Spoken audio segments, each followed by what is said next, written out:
How you doing, Alan? I'm doing pretty good. How are you? I'm good. So, first question I'm gonna ask you is, how do you feel about like the advancement of technology? You had told me that you remember back in the day about how the dark web was the main thing. Tell me about the transition between the dark web onto the AI. Well, I guess the whole web was considered dark because there was no filters. And like I say, companies like Google, Yahoo, they index the clean part of it. It was fun and it was scary at the time, but now a lot of stuff is just kind of sanitized.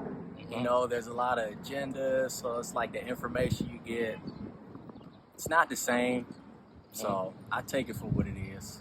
Now, as a father, how do you feel about knowing that your children get a different tool and a more advanced tool than you had access to, and the same tool that you're teaching them how to use? How do you feel about that in regards to AI? I think it's dope because I didn't get into it until about preteen, into different technologies, but my children were born with it. So I think they're going to advance it a lot faster than we did. Like with AI now, when I learned coding, you had to start from a simple notepad, type your first lines of code. Now you got tools like ChatGPT 4, where you could just talk to it normally and it'll give you the code that I would have probably have to took weeks, maybe a month or two to come up with. Yeah. So in that respect, it's made me a lot faster coder and a developer, so I can only imagine what they're going to have just out the gate.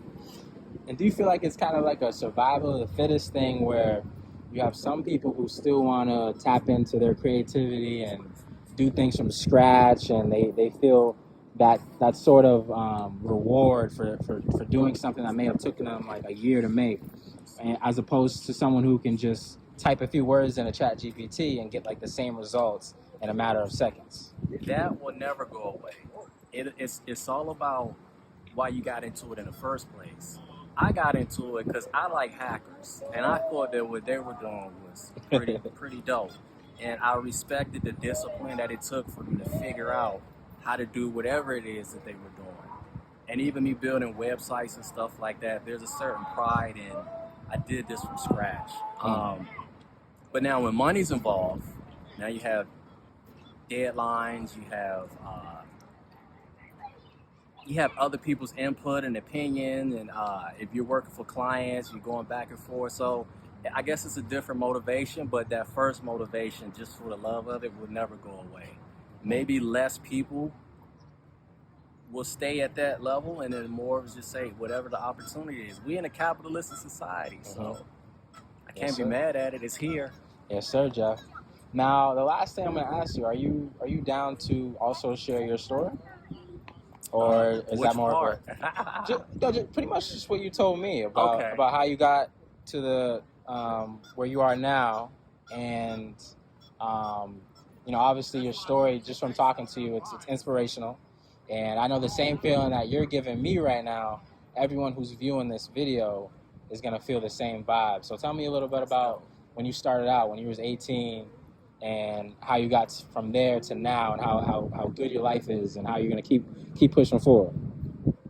Well, we was discussing the music, and you asked me how long I've been doing music, and basically all my life. Like I said, I came up playing in the church.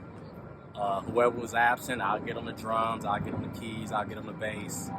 As a youth, and then in DC, we got something called go-go. So if you had a go-go band, you was like the man. So as a teenager, we did the go-go bands with my neighborhood, battle this neighborhood, and battle the bands pretty much. And then in school, I was the drummer for the choir, so it was just me in a room full of women, just controlling the beat. So all that stuff was dope, but when I turned 18, I got shot and paralyzed. I got shot in the face, a couple in the ribs, through the arm, and then the one in the spine put me in a chair. I have a bullet in my thoracic vertebrae, so I'm a TA paraplegic. But that was 23 years ago, and that's when I picked up a beat machine, and it's been in my lap ever since.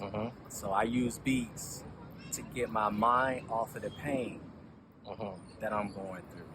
And I use the music that I create, I listen to what I make to ease the suffering in my life.